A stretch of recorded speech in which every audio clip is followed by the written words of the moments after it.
Vous pensez que survivre à un vol économique de 12 heures se résume à la force de volonté. Ce n'est pas le cas. Tout repose sur de petits choix que vous faites avant même de voir l'avion. Le siège que vous choisissez, l'eau que vous ne buvez pas, la collation que vous oubliez d'emporter. Il suffit d'en manquer un seul, et les 3 dernières heures ressemblent à un marathon au ralenti à 35 000 pieds. Pourquoi certains voyageurs débarquent-ils frais et calmes, tandis que d'autres sortent comprimés, assoiffés et tendus? Aujourd'hui, je vous livre 14 gestes indispensables qui transforment l'économie long courrier de punition en quelque chose d'à peu près indolore. Nous parlons de faits réels, de règles silencieuses et de solutions pratiques que vous pouvez appliquer dès votre prochain vol. Restez jusqu'à la fin pour ne pas répéter l'erreur la plus coûteuse lors de votre prochain voyage. Numéro 1. Choisissez le bon siège avant même de réserver. Imaginez, 23h40, une file d'embarquement à moitié endormie à Doha. 2 passagers ont acheté le même tarif. L'un a présélectionné un siège côté hublot, juste devant l'aile. L'autre a laissé le système lui assigner un siège au milieu, près de la cuisine. 10 heures plus tard, l'un se réveille au lever du soleil avec un cou intact. L'autre a compté chaque cliquetis de chariot et chaque claquement de porte de toilette. Voici ce que la plupart des voyageurs oublient. La position du siège change tout. Bruit, lumière, espace pour les coudes et même turbulence. Le bruit de cabine tourne généralement autour de 80 décibels en croisière, mais les rangées près des cuisines et des toilettes augmentent brutalement lors des chocs. La lumière fuit davantage dans les zones hublot et galets. Sur les vols de nuit, cela devient un piège pour rester réveillé. Au-dessus de l'aile, le centre de portance de l'avion amortit la sensation de dauphin lors des bosses. Les rangées arrière fléchissent et oscillent plus. Si vous êtes grand, de nombreuses cabines premium débordent sur l'économie avec des boîtes sous les sièges. Elles peuvent voler votre espace pour les pieds. Solution : consultez le kit exact d'avion sur votre page de réservation, puis vérifiez un plan de siège fiable avant de payer. Priorité : côté hublot si vous comptez dormir, mur pour la tête, moins de choc dans l'allée. Côté couloir si vous devez vous étirer souvent. Évitez les dernières rangées, inclinaison limitée, et les rangées face aux cuisines. Sur les vols de nuit, choisissez le côté le plus sombre de l'avion, opposé au lever du soleil pour les vols vers l'est. Si vous voyagez seul, prenez un hublot 2 à 3 rangées avant l'aile. Si vous êtes en duo, choisissez un couloir plus un siège du milieu dans une rangée moins populaire.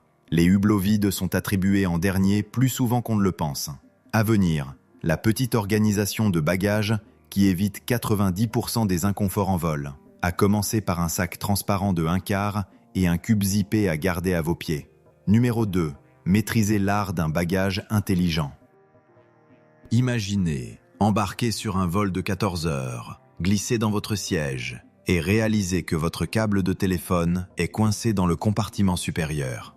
Chaque petit inconfort devient soudain un gros problème. Un bagage intelligent commence avant la sécurité et il ne s'agit pas seulement de ce que vous apportez, mais où vous le placez. La plupart des voyageurs surchargent le compartiment supérieur et oublient la règle des essentiels à portée de pied. Tout ce dont vous aurez besoin dans les 8 à 12 prochaines heures doit être à portée de main. La règle 3-1-1 de la TSA signifie que tous les liquides doivent être dans des contenants de 3,4 onces, 100 ml ou moins, rangés dans un sac transparent de 1/4 par passager. Gardez ce sac dans une poche facile d'accès pour ne pas avoir à vider la moitié de votre bagage à main au contrôle. Dans votre sac sous le siège, rangez un kit d'hygiène compact, brosse à dents, lingette pour le visage, baume à lèvres, vos essentiels tech, chargeur, batterie externe, écouteurs à réduction de bruit, et des objets de confort, comme une écharpe pouvant servir de couverture. Regroupez-les dans de petits cubes ou pochettes zippées, c'est plus rapide à trouver et plus facile à réorganiser. Rappelez-vous, l'espace dans les compartiments supérieurs peut vite manquer, surtout si vous embarquez tard. Les compagnies peuvent faire enregistrer votre bagage à main plus volumineux à la porte sans prévenir, alors gardez toujours vos médicaments, objets de valeur et une tenue de rechange avec vous. Prochain sujet, nous parlerons de la seule chose que vous portez qui peut faire ou défaire votre circulation et votre confort. Et non, ce ne sont pas vos chaussures. Numéro 3. Habillez-vous comme un pro pour le confort et la circulation. Imaginez-vous installé dans un siège exigu en classe économique, portant un jean rigide et des baskets serrées. À la 3e heure, vos genoux font mal, la ceinture vous serre et vos chevilles se sentent lourdes. Les longs vols exigent des tissus qui bougent avec vous et non contre vous. Pensez au mélange de coton respirant aux t-shirts à évacuation d'humidité et aux couches que vous pouvez retirer au fur et à mesure que la température de la cabine change. Les cabines d'avion oscillent souvent autour de 22 degrés, mais des variations se produisent, surtout si vous êtes près d'une porte de sortie ou sous une bouche d'aération du compartiment supérieur. Il y a une autre raison de privilégier le confort, la circulation sanguine. Rester immobile pendant des heures ralentit le flux sanguin et augmente le risque de thrombose veineuse profonde, TVP. Selon le CDC, les passagers long courriers de plus de 4 heures ont une probabilité accrue de former des caillots, surtout s'ils sont déshydratés ou vêtus de manière restrictive. Des pantalons ou leggings amples, combinés à des chaussettes de compression, aident à maintenir la circulation. Des chaussures faciles à enfiler permettent de bouger les pieds lors de courtes marches dans l'allée et de passer la sécurité sans se compliquer la vie. Évitez tout ce qui sert à la taille, les coutures rigides ou les ceintures lourdes. Zappez les vestes volumineuses. Elles mangent de l'espace pour vos jambes. À la place, superposez un sweat léger ou un cardigan sur un t-shirt, avec une écharpe qui sert à la fois de chaleur ou de petite couverture. Vous vous remercierez lorsque votre voisin de siège ouvrira sa bouche d'aération. Prochain sujet, la stratégie d'hydratation que la plupart des passagers ratent et pourquoi vos choix de boissons peuvent déterminer comment vous vous sentirez à l'atterrissage. Numéro 4. Hydratez-vous abondamment, mais intelligemment. Imaginez-vous réveillé en plein vol avec les lèvres gercées, un mal de tête lancinant et les yeux qui semblent du papier de verre. Ce n'est pas une question de malchance, c'est la déshydratation. Les cabines d'avion sont pressurisées à l'équivalent de 1800 et 2400 mètres d'altitude, et l'humidité tourne autour de seulement 10 et 20%. À titre de comparaison, le désert du Sahara atteint en moyenne 25%. Dans un air aussi sec, votre corps perd de l'humidité plus vite que vous ne le réalisez. La solution n'est pas simplement de boire plus d'eau, c'est quand et comment vous la buvez. Avaler 1 litre d'un coup ne sert pas à grand-chose et vous obligera juste à courir aux toilettes sans arrêt. À la place, visez environ 250 ml, 8 onces, chaque heure où vous êtes éveillé, en sirotant régulièrement. Évitez l'alcool et le café. Ce sont des diurétiques qui accélèrent la perte de fluide. Si vous avez besoin de caféine, limitez-vous à une seule dose au début du vol. Les tisanes ou les comprimés d'électrolytes dissous dans l'eau sont un meilleur choix. Ils aident votre corps à absorber et retenir l'hydratation. Apportez votre propre bouteille réutilisable, vide à passer la sécurité, et remplissez-la à une fontaine ou dans un café avant l'embarquement. Dans l'avion, ne comptez pas sur le service de boisson. Demandez de l'eau à l'équipage dès que vous en avez besoin. Ils vous en fourniront souvent une bouteille entière si vous demandez poliment. Ensuite, nous verrons comment les bonnes collations peuvent maintenir votre énergie et votre humeur stable jusqu'à l'atterrissage, sans subir ce coup de sucre en plein vol. Numéro 5. Maîtrisez les collations. Nous en sommes à la 6e heure de vol. Les lumières de la cabine sont tamisées et l'odeur de pâtes réchauffées flotte dans l'allée. Les repas servis en vol sont souvent aléatoires et souvent riches en sodium pour relever le goût à haute altitude. Selon une étude de restauration aérienne de 2024, les plats servis en vol peuvent contenir 30 à 50% de sel en plus qu'un plat similaire au sol. Cet excès de sodium déshydrate plus vite et vous laisse avec une sensation de ballonnement. Les voyageurs intelligents apportent leur propre réserve d'énergie. L'objectif n'est pas un pique-nique, mais la stabilité, maintenir une énergie constante et éviter les chutes de sucre. Pensez aux noix, barres protéinées faibles en sucre, crackers complets ou fruits coupés dans un contenant hermétique. Ces aliments maintiennent la glycémie stable, ce qui aide à éviter la somnolence post-repas suivie d'une agitation soudaine. Si vous voulez quelque chose de sucré, choisissez le chocolat noir plutôt que les bonbons. Il satisfait les envies sans provoquer de pic glycémique. Le contrôle des portions est également important. Divisez vos collations en petits sacs zippés ou en pochettes en silicone pour pouvoir grignoter lentement tout au long du vol. Évitez tout ce qui a une forte odeur. Désolé, les sandwichs au thon. La cabine est un environnement fermé et vous ne voulez pas être ce passager gênant. Astuce pro. Rangez vos collations à portée de main, sans avoir à vous lever. Idéalement dans la poche du siège devant vous ou dans le sac sous le siège. Ainsi, vous ne dérangez pas vos voisins et vous n'avez pas à fouiller dans les compartiments supérieurs en plein vol. Ensuite, je partagerai des gestes simples et discrets à faire toutes les heures pour éviter que vos jambes gonflent et pour maintenir votre énergie jusqu'à l'atterrissage. Numéro 6. Bougez toutes les heures. La routine secrète. Imaginez la scène. Le signal de la ceinture s'éteint et la plupart des passagers restent collés à leurs écrans. Mais rester immobile pendant des heures ralentit la circulation sanguine, ce qui peut provoquer des gonflements, des raideurs ou dans les cas extrêmes, une thrombose veineuse profonde, TVP. Des recherches publiées dans le Journal of Travel Medicine montrent que même les passagers en bonne santé peuvent subir jusqu'à 50% de réduction du flux sanguin dans les mollets après 4 heures assis. La solution n'est pas de courir dans l'allée, mais de pratiquer des micro-mouvements ciblés. Toutes les 45 à 60 minutes, levez-vous si possible et faites une petite marche jusqu'aux toilettes, puis retour. Si vous ne pouvez pas vous lever, réalisez des exercices assis, cercle de cheville, pompe de pied et flexion de genoux. Ces mouvements imitent les contractions musculaires nécessaires pour maintenir la circulation sanguine. Pour une protection supplémentaire, portez des chaussettes de compression.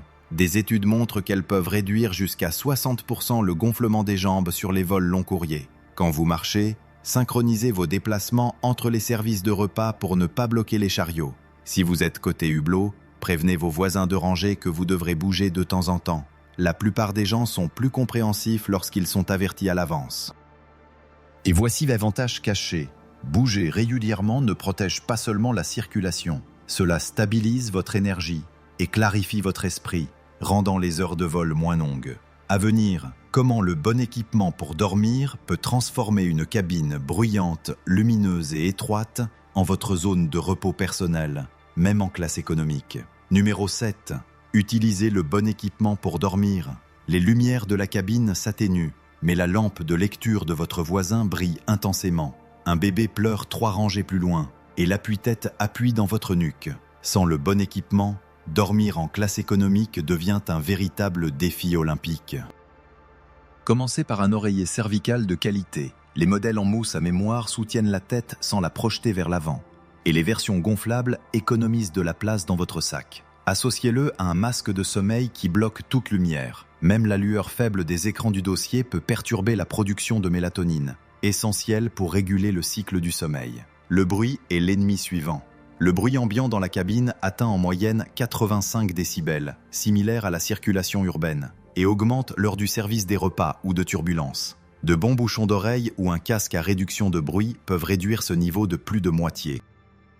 Combinez-les avec du bruit blanc ou un audio apaisant pour un effet maximal. Emportez une couverture légère ou un grand foulard. La température peut chuter en plein vol, et les couvertures fines de la compagnie ne sont pas toujours propres ou disponibles. Rangez ces articles dans votre sac sous le siège pour installer rapidement votre station de sommeil sans fouiller dans les compartiments supérieurs. Astuce de pro, ajustez votre siège avant de sombrer dans la somnolence. Inclinez-le légèrement. Bouclez votre ceinture par-dessus la couverture pour que l'équipage n'ait pas à vous réveiller lors des contrôles de turbulence.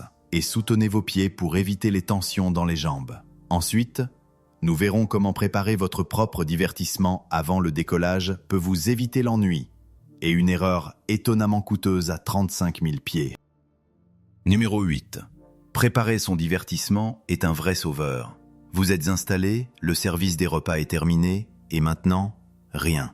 L'écran de divertissement en vol devant vous bug, ou pire, il ne propose qu'une poignée de programmes dépassés. Cela arrive plus souvent qu'on ne le pense, et acheter le Wi-Fi en plein vol peut coûter entre 10 et 30 $ par segment, souvent avec des vitesses douloureusement lentes. En fait, un rapport technique d'une compagnie aérienne de 2025 a révélé que la vitesse moyenne du Wi-Fi en vol reste autour de 10 MB pour seconde, suffisante pour envoyer des messages, mais frustrante pour les streamings.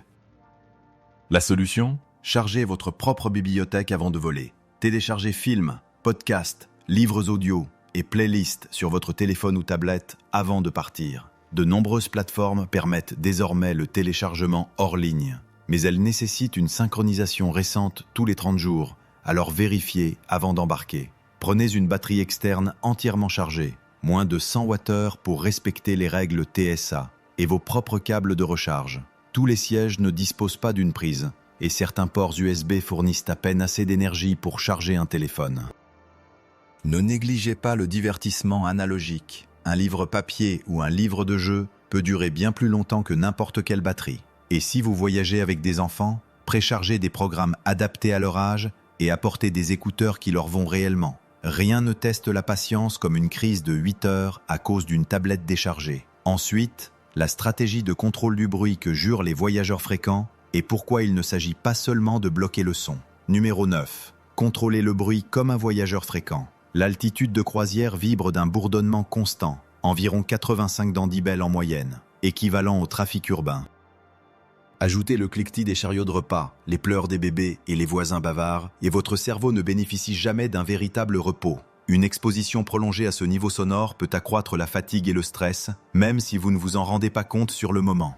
Les voyageurs fréquents gèrent cela avec 2 couches de défense. Premièrement, des casques anti-bruit de qualité. Les modèles modernes circumauriculaires peuvent réduire le bruit ambiant jusqu'à 40 dB, suffisant pour transformer une cabine chaotique en un murmure discret. Associez-les à des playlists calmes, du bruit blanc ou des méditations guidées pour créer une bulle mentale. Deuxièmement, des bouchons d'oreilles en mousse de secours pour dormir sans casque encombrant. Ils bloquent les sons soudains, comme le voisin qui fait tomber sa tablette. Si vous voyagez avec un partenaire, pensez à un splitter pour regarder le même film ensemble. Cela limite la conversation et maximise les distractions partagées. Et voici un petit truc de pro. Combinez contrôle du bruit avec un masque pour les yeux et un siège incliné pour signaler « ne pas déranger » sans dire un mot. Ensuite, la bataille silencieuse de votre peau face à l'environnement de la cabine et comment l'empêcher de se sentir comme du papier de verre à l'atterrissage. Numéro 10. Protection de la peau et des lèvres. À mi-parcours d'un vol long courrier, la plupart des passagers ne réalisent pas que leur peau se déshydrate plus vite que dans un désert. L'humidité de la cabine peut descendre à seulement 10-20%, encore moins que dans le Sahara, ce qui aspire l'eau de votre peau et de vos lèvres. C'est pourquoi tant de voyageurs arrivent avec la peau squameuse, les lèvres gercées, et cette sensation de tiraillement inconfortable sur le visage. La solution est simple, mais nécessite un peu de préparation. Emportez un petit hydratant approuvé par la TSA, moins de 3,4 onces par 100 ml, et appliquez-le au moins 2 fois pendant le vol. Pour les lèvres, un baume à la cire d'abeille ou au beurre de karité fonctionne le mieux. Évitez les glosses parfumées qui collent et déshydratent. Un brumisateur hydratant pour le visage peut aussi aider, mais utilisez-le modérément pour ne pas déranger les passagers autour de vous. N'oubliez pas vos mains. Les allers-retours répétés aux toilettes signifient des lavages fréquents au savon et à l'eau, qui éliminent les huiles naturelles. Une crème pour les mains en format voyage peut faire une grande différence. Et hydratez-vous de l'intérieur également. Votre peau vous remerciera. Astuce pro, nettoyez doucement votre visage avant d'appliquer la crème, même si ce n'est qu'avec une lingette démaquillante. Appliquer de la lotion sur une peau sèche et sale enferme les mauvaises choses à l'intérieur. À suivre, le petit geste avant l'atterrissage qui peut réduire dramatiquement le décalage horaire. Et il commence avant même de descendre de l'avion. Numéro 11. Combattre le décalage horaire avant l'atterrissage. Le décalage horaire ne concerne pas seulement le franchissement de fuseaux horaires. Il s'agit de la manière dont vous demandez à votre corps de s'ajuster brusquement. Sur les longs courriers, surtout ceux qui traversent 6 heures ou plus, votre rythme circadien peut mettre plusieurs jours à se réaligner. Des études de la National Sleep Foundation montrent qu'il peut falloir jusqu'à 1 jour par fuseau horaire traversé si vous ne vous préparez pas. La solution commence avant même l'atterrissage. À peu près à mi-parcours du vol, commencez à ajuster votre comportement pour qu'il corresponde à l'heure de votre destination. Si vous volez vers l'est, essayez de dormir plus tôt pendant le vol et exposez-vous à la lumière vers la fin. Si vous vous dirigez vers l'ouest, faites l'inverse. Restez éveillé plus longtemps au départ, puis reposez-vous plus près de l'arrivée. Masque de sommeil et lunettes filtrant la lumière bleue peuvent aider à contrôler les indices lumineux. L'hydratation joue également un rôle. La déshydratation accentue la fatigue et rend les symptômes du décalage horaire plus lourds.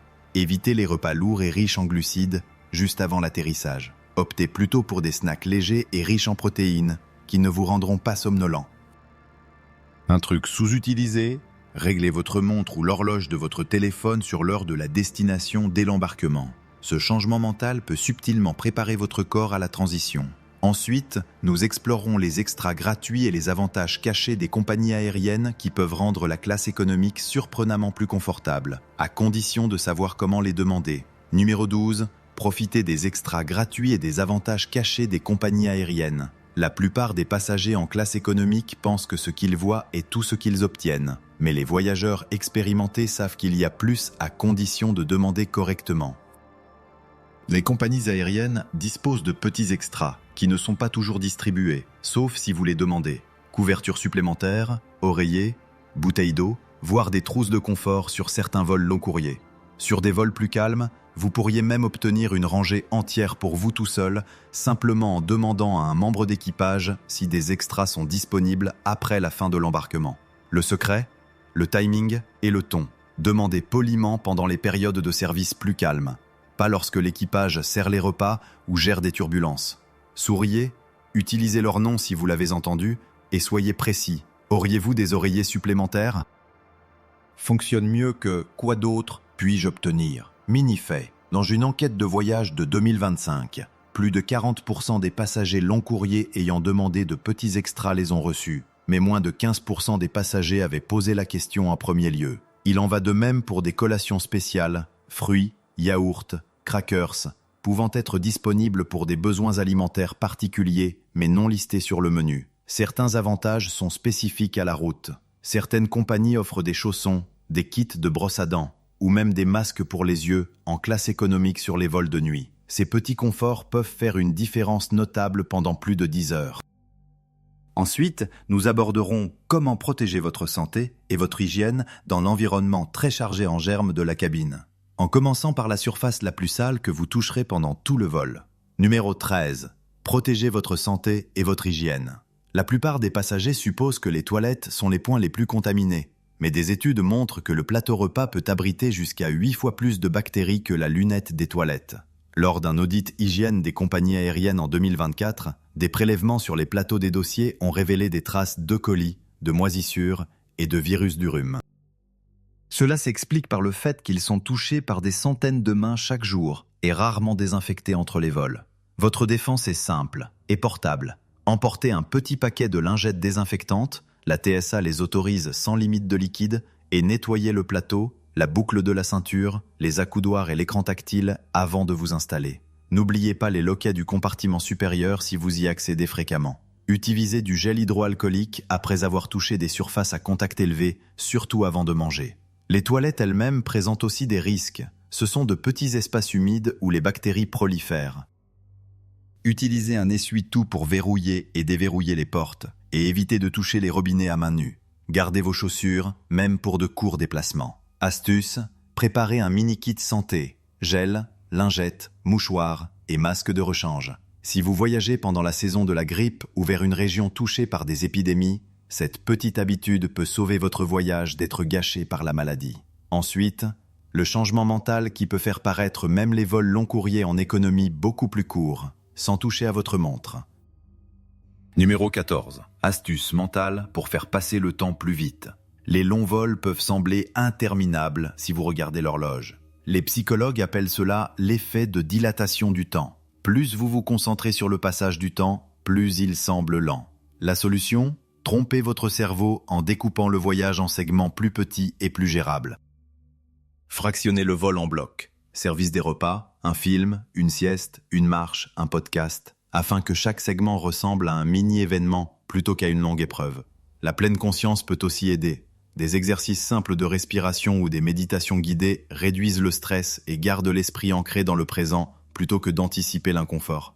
Les activités engageantes, comme écrire dans un journal ou dessiner, détournent l'attention de la monotonie de la cabine. Mini-fait, une étude de l'université de Surrey en 2023 a révélé que les passagers ayant planifié des activités variées à bord ont perçu leur vol comme 30% plus court que ceux qui ne l'avaient pas fait. Pour un petit boost de morale, fixez des jalons, par exemple lorsque vous atteignez la moitié du vol ou survolez un certain pays. Certains passagers utilisent même de petites récompenses, comme ouvrir un snack favori à ces moments précis. Au moment de l'atterrissage, vous aurez dépensé plus d'énergie à profiter du voyage qu'à le subir. Nous en sommes au point parfait pour le rappel Rewatch Share. Avant de conclure, vous venez de vous armer de 14 méthodes éprouvées pour rendre un vol long courrier en économie non seulement supportable, mais réellement plus agréable du décollage à l'atterrissage. Du choix du siège à la réinitialisation de votre horloge biologique en vol, chaque astuce élimine une couche d'inconfort. Et ensemble, elles transforment les heures passées dans les airs en quelque chose que vous pouvez gérer avec confiance. La plus grande surprise ? Combien vous avez réellement de contrôle sur votre expérience de vol, même sans surclassement. Rappelez-vous, le confort n'est pas une question de chance, c'est de la préparation. Gardez ces stratégies dans votre poche pour votre prochain voyage et vous descendrez de l'avion plus clair d'esprit, mieux reposé, prêt à profiter de votre destination dès l'atterrissage. Si ce guide vous a évité au moins un mal de tête en vol, enregistrez-le pour plus tard, partagez-le avec un ami qui voyage long courrier et abonnez-vous pour plus d'astuces de voyage confidentielles. Et bien sûr, vérifiez les réglementations des compagnies aériennes et de la TSA avant de faire vos bagages. Les règles peuvent changer et le voyageur le plus avisé est toujours le mieux informé. Bon voyage!